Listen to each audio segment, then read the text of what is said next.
오늘은 시편 30편 1절로 12절 성경 말씀으로 영원히 감사하리다, 이런 제목으로 말씀 전하겠습니다. 우리는 그동안 지난 100일 감사 1000번째를 통하여 범사에 감사하라, 이것이 그리스도 예수 안에서 너희를 향하신 하나님의 뜻이니라 하는 말씀을 붙들고 우리가 할 수 있거든 모든 일을 감사하고자 우리가 애쓰면서 달려왔습니다. 그런데 오늘 이 시편 30편 12절의 말씀이 우리에게 새롭게 다가오는 것은 이제 우리는 범사를, 모든 일을 감사할 뿐 아니라 영원히 감사합니다. 범사에 감사하고 모든 일을 감사하는 것은 우리가 살아온 날들 속에 우리에게 있었던 모든 일들이 우리에게 즐겁고 기쁜 일이나 혹은 힘들고 어려운 일이나 우리는 다 감사하려고 수고하면서 달려왔습니다. 그런데 오늘 시편 30편은 이렇게 지나온 시간들을 모두 다 감사하고 범사를 감사할 뿐 아니라 이제 영원히 감사한다. 그것은 지나온 시간들과 오늘도 감사할 뿐 아니라 앞으로 내가 살아보지 못한 미래도 감사합니다. 감사합니다. 그렇습니다. 우리가 살아온 날들을 감사하는 것은 우리가 힘들어도 마음을 다지고 생각을 바꿈으로 감사할 수 있습니다. 그런데 어떻게 살지 않은 날들도 감사할 수 있을까? 살지도 않았는데 나는 감사합니다. 나는 영원히 감사합니다. 오늘 이 고백은 다윗 왕의 고백이에요. 오늘 다윗 왕은 지금까지 나의 삶도 감사하지만 나는 앞으로도 영원히 감사합니다. 오늘 아마 여러분 성경을 가지신 분들은 말씀을 봉독할 때 거기 시편 30편 그 제목을 보면 다윗의 시라고 되어 있죠. 그리고 거기 제목이 뭐라고 되어 있습니까? 성전 낙성가라고 되어 있습니다. 성전을 다 건축할 때 부르던 노래란 뜻입니다. 그런데 우리가 다윗 왕은 성전을 건축한 적이 없습니다. 물론 성전을 건축하고자 하였습니다. 그러나 하나님이 너는 전쟁터에서 피를 너무 많이 흘렸기 때문에 성전 건축은 너의 아들 솔로몬으로 하라고 하였고 솔로몬 왕이 성전 건축을 이루었습니다. 그래서 많은 성경학자들은 이 시편 30편이 어떻게 다윗 왕이 성전을 건축한 낙성가를 지을 수 있었을까 여러 가지 말씀들을 합니다. 그러나 중요한 것은 다윗은 그가 비록 성전 건축을 이루지는 못하였지만 그가 마음에 품고 소원하던 일을 하나님이 반드시 이루실 것을 기뻐하고 감사하여 이 노래를 불렀습니다. 나는 영원히 감사하리다. 다윗 왕은 이와 같이 본인이 이루지 못하였음에도 불구하고 하나님이 이루실 줄로 믿는 믿음으로 말미암아 감사하였습니다. 왜? 그렇습니다. 하나님이 영원하신 하나님입니다. 다윗은 비록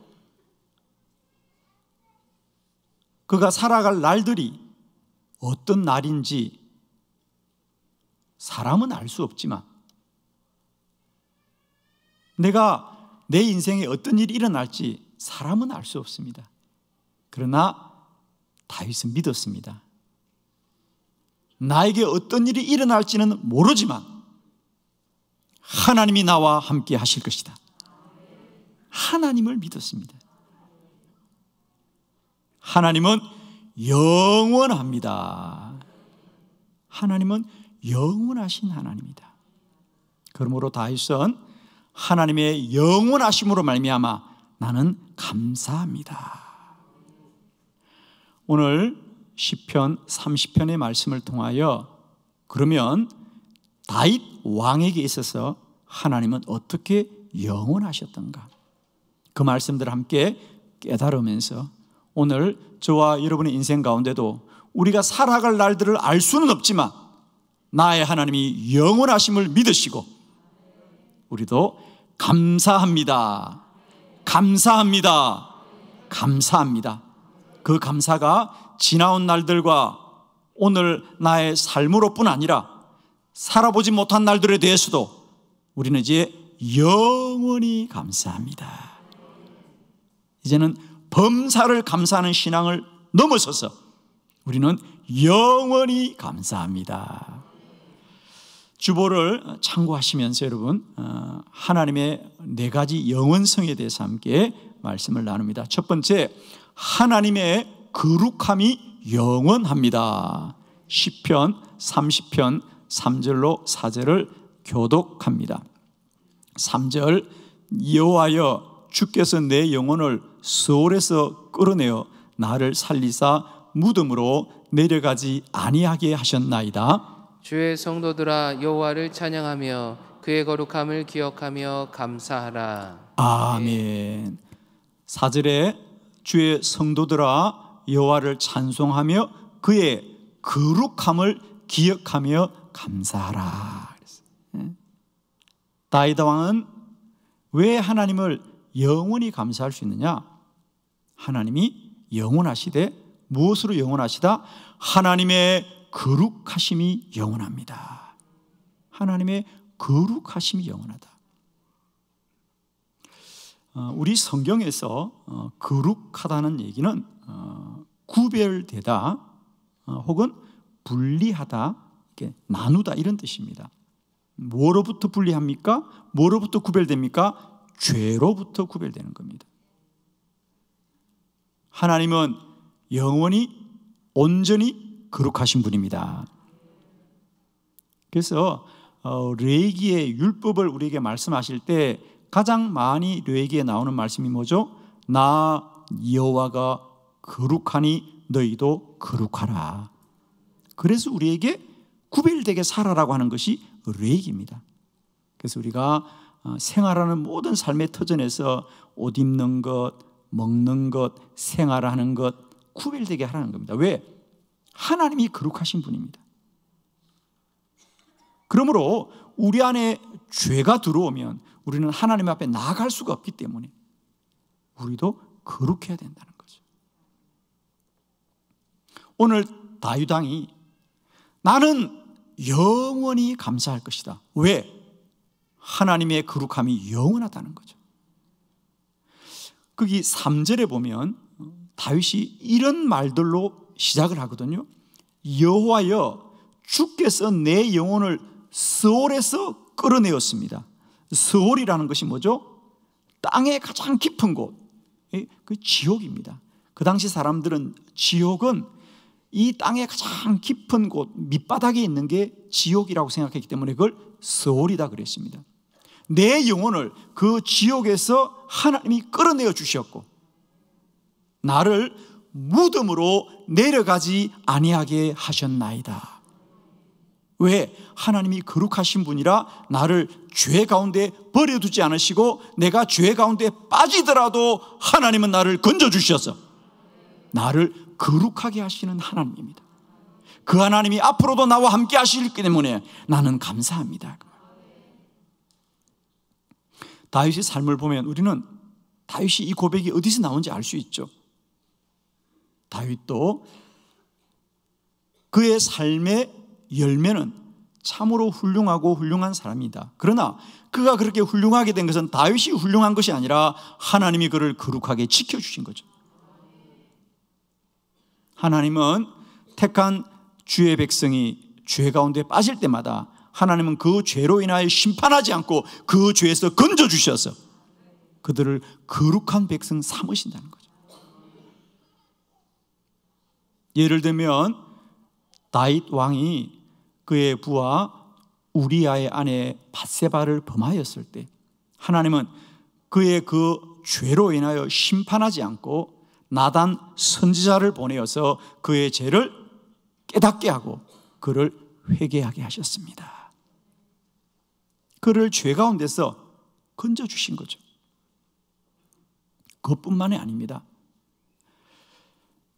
다윗 왕은 그의 통치 기간 동안 나라가 부강해지자 인구 조사를 합니다. 하나님이 금하신 일이거든요. 그것으로 인하여 너희가 교만해질까 두렵다. 그래서 인구 조사를 하지 말라고 하였음에도 불구하고 다윗이 인구 조사를 하여서 또 하나님으로부터 큰 징계를 받습니다. 우리 본문 말씀 함께 보도록 합니다. 거기 보면 사무엘하 24장 17절의 본문이죠. 우리 다 같이 합독합니다. 시작. 다윗이 백성을 치는 천사를 보고 곧 여호와께 아뢰어 이르되 나는 범죄하였고 악을 행하였거니와 이 악무리는 무엇을 행하였나이까? 청하건대 주의 손으로 나와 내 아버지의 집을 치소서 하니라. 아멘. 하나님이 3일 동안 이스라엘에 전염병이 돌게 하여서 수만 명의 사람이 죽게 되었을 때 다윗이 가슴을 치면서 여호와께 아뢰되 나는 범죄하였고 악을 행하였습니다. 하나님께 나아가자 하나님이 그런 죄 가운데도 다윗을 건져주시고 구원해 주셨습니다. 사랑하는 성도 여러분, 하나님은 우리를 그저 판단하는 분이 아니라는 거죠. 우리가 죄를 지으면 심판하고 의로우면 구원하는 분이 아니라 이미 우리를 택하셨으면 이제 반드시 하나님은 그를 거룩하게 하시는 하나님이다. 왜? 하나님이 거룩하기 때문에 하나님은 그 백성이 거룩하시기를 원합니다. 앞으로도 우리가 어떤 죄 가운데 넘어질지 알 수가 없습니다. 그러나 우리가 분명하게 믿는 것은 하나님은 거룩함이 영원하시기 때문에 우리를 그 죄 가운데서 구원하실 줄 믿습니다. 그 하나님의 거룩하심으로 우리는 영원히 감사합니다. 두 번째, 우리가 영원히 하나님께 감사할 수 있는 것은 하나님의 은혜가 영원합니다. 시편 30편 5절로 7절의 본문입니다. 교독하도록 하겠습니다. 5절, 그의 노염은 잠깐이요 그의 은총은 평생이로다. 저녁에는 울음이 깃들일지라도 아침에는 기쁨이 오리로다. 내가 형통할 때에 말하기를 영원히 흔들리지 아니하리라 하였도다. 여호와여 주의 은혜로 나를 산같이 굳게 세우셨더니 주의 얼굴을 가리시며 내가 근심하였나이다. 아멘. 다윗 왕이 살아보지 않은 날들도 나는 영원히 감사하겠다고 고백할 수 있는 것은 내가 살아갈 날들은 알 수 없지만 하나님의 은혜는 영원합니다. 오늘 5절에 보면 그의 노여움은 잠깐이요 하나님의 노여움은 잠깐이요 그의 은총은 평생이로다. 내가 살아가는 날 동안 은혜는 영원하다는 거죠. 하나님이 노여워하시는 건 잠깐이에요. 그러나 하나님이 나에게 베푸신 은혜는 나의 평생에 함께 한다는 거죠.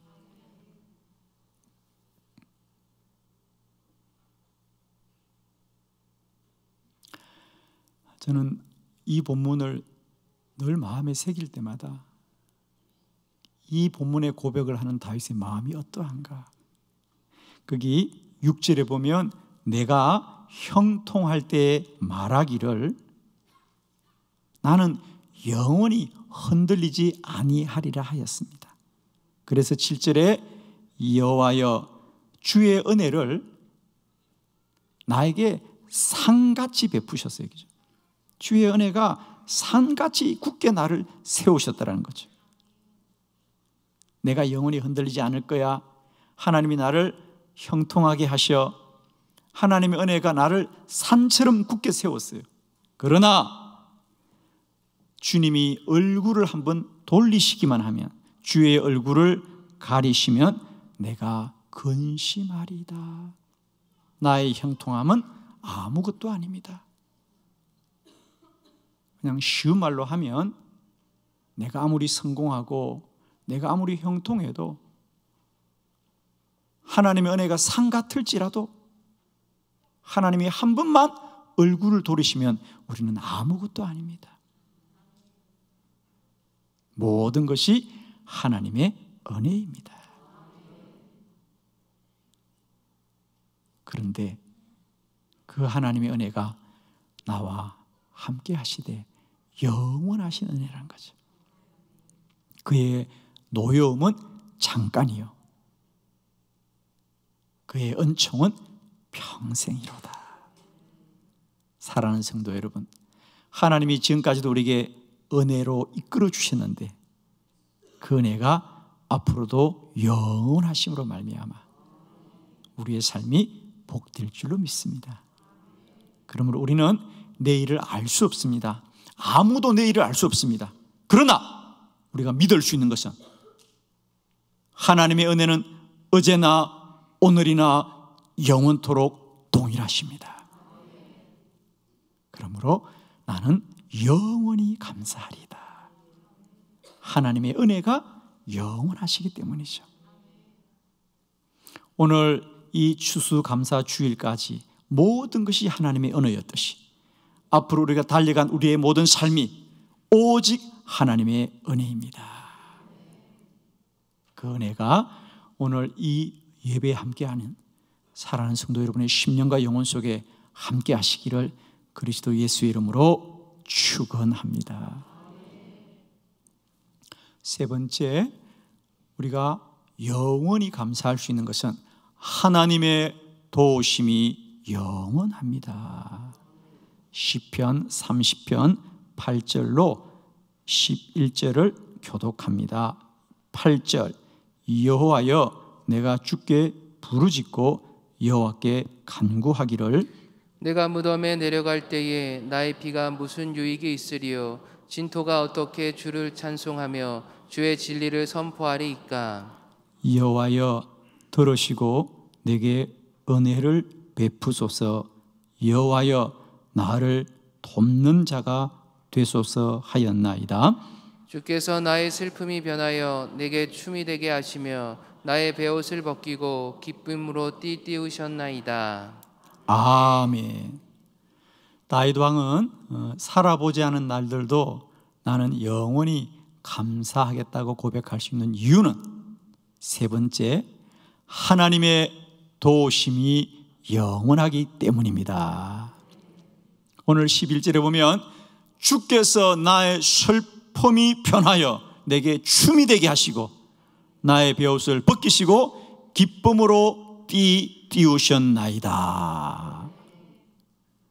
나의 삶이 아무리 곤고하고 힘들지라도 내가 주께 도우기를 구하면 주님은 언제나 외면치 않으시고 나를 도우시는 하나님이시다.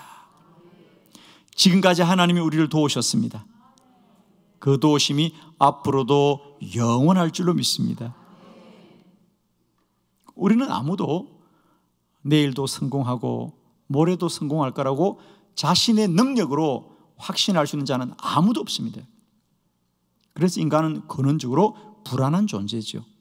그러나 우리가 믿는 것은 내일 내가 잘할 수 있을지 아무도 확정할 수 없지만 우리가 믿을 수 있는 것은 내일 내가 어떤 공고와 어떤 어려움이 있을지라도 내가 주께 구하고 간구하면 하나님은 나의 기도를 들으시고 나를 도우시리라.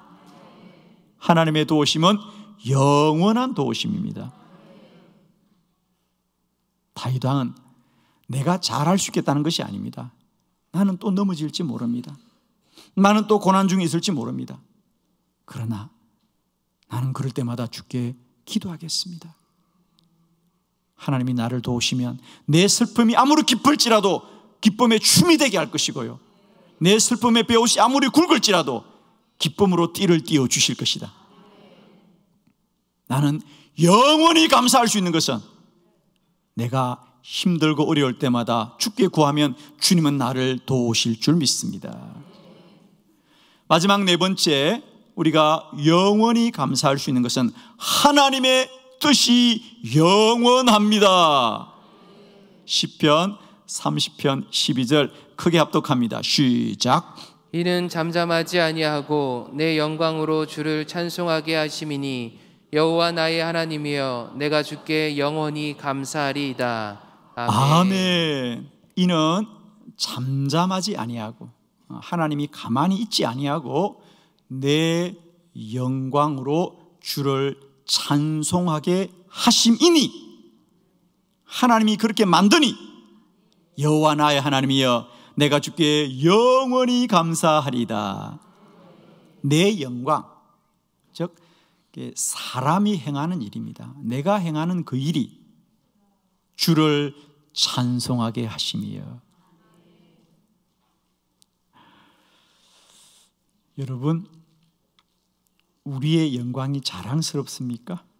우리의 행함이 자랑스럽습니까? 내 영광이 주를 찬송하게 하심이요.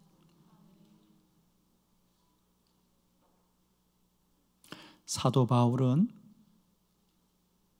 예수님을 핍박하는 것이 자신의 영광이라고 생각했습니다. 자신이 해야 될 가장 귀한 일이 뭐라고요? 주를 핍박하는 일. 부활의 복음을 다시는 전하지 못하게 하는 것. 그게 율법주의자, 바리새인 중에 바리새인 바울의 영광이라고 생각했습니다. 그런데 어느 날 주님은 그 바울에게 그 복음을 전하는 일이야말로 가장 귀한 일인 것을 알게 하셨어요. 복음을 핍박하는 자 사울을 죽으면서까지 복음을 증거하는 전도자 바울로 바꾸어 주셨습니다. 나의 부끄러운 영광으로 주를 찬송하게 하심이니 여호와 나의 하나님이여 내가 주께 영원히 감사하리다.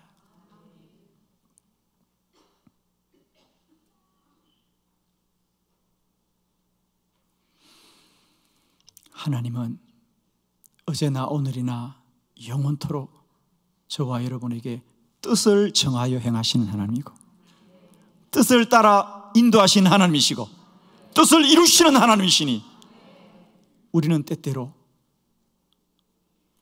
넘어질지라도, 우리는 때때로 어리석을지라도 하나님은 우리에게 정하신 뜻이 결코 변치 않으시는 하나님입니다. 우리를 향하신 하나님의 뜻은 영원합니다. 베드로가 주님 앞에 뜻을 정한 적이 있지요. 내가 죽기까지 복음을 증거하겠다고 뜻을 정했지요. 그러나 그 사람의 뜻은 바뀝니다, 여러분. 얼마 가지 못해서 그 뜻이 무엇으로 바뀝니까? 나는 주님의 이름을 들어본 적도 없습니다. 나는 그를 본 적도 없습니다. 얼마나 부끄러운 이야기입니까? 그러나 베드로를 불러 너는 이제부터 반석이라고 할 것이고 너의 이름 위에 반드시 내 교회를 세우겠다는 주님의 뜻은 변하지 않으셨어. 베드로가 주님을 3번씩이나 모른다고 부인할지라도 부활하신 주님은 갈릴리 호수를 찾아가서 3번씩이나 나는 너를 사랑한다고 말씀하시고, 주님을 부인하던 베드로를 통하여 주의 뜻을 이루시는 것이 여호와 하나님이시다. 사랑하는 성도 여러분, 우리가 살아가지 않은 날들도 여전히 감사할 수 있는 것은 하나님의 뜻이 영원하십니다. 우리를 택하신 하나님의 뜻은 결코 변치 않으십니다. 여러분, 어제나 오늘이나 영원토록 동일하시기 때문에 나는 연약하고 부족할지라도 나를 택하신 여호와를 향하여 나는 영원히 감사하리라. 이제 우리의 신앙은 살아온 날들 모두를 감사하는 것도 귀하지만 이제 범사에 감사하는 신앙을 뛰어넘어서 우리는 영원히 감사하리다. 하나님이 영원히 거룩하십니다. 하나님의 은혜가 영원하십니다.